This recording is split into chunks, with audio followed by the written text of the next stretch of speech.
మనము matching nail పాలిష్లు ఒకేసారి ఎక్కువగా తెచ్చుకుంటూ ఉంటాం కదండి. అయితే ఒక్కొక్కసారి ఏమవుతాయంటే లోపల గడ్డ కట్టేసినట్టు అయిపోతుంది, లిక్విడ్ లాగా ఉండదు. అలాంటప్పుడు అనవసరంగా వేస్ట్ అయిపోయి మనం బయట పడేస్తూ ఉంటాము. ఒక్కసారి ఈ టిప్ ట్రై చేసి చూడండి, మళ్ళీ మనకి లిక్విడ్ లాగా రెడీ అవుతుంది నెయిల్ పాలిష్ అనేది. సో ఫస్ట్ మనకి పెర్ఫ్యూమ్స్ ఉంటాయి కదా, మనం ఏ పెర్ఫ్యూమ్ యూజ్ చేసినా సరే ఆ పెర్ఫ్యూమ్ని ఈ విధంగా నెయిల్ పాలిష్ లోపల ఇలా స్ప్రే చేసుకోవాలి.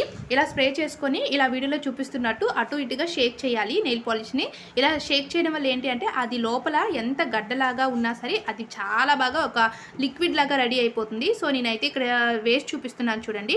చూడండి ఎంత మంచిగా లిక్విడ్ లాగా రెడీ అయిపోయిందో. ఈ నెయిల్ పాలిష్ అయితే ముందు లోపల మొత్తము కూడా ఒక గడ్డలాగా ఫామ్ అయిపోయి ఇంకా అలా ఉండిపోయింది.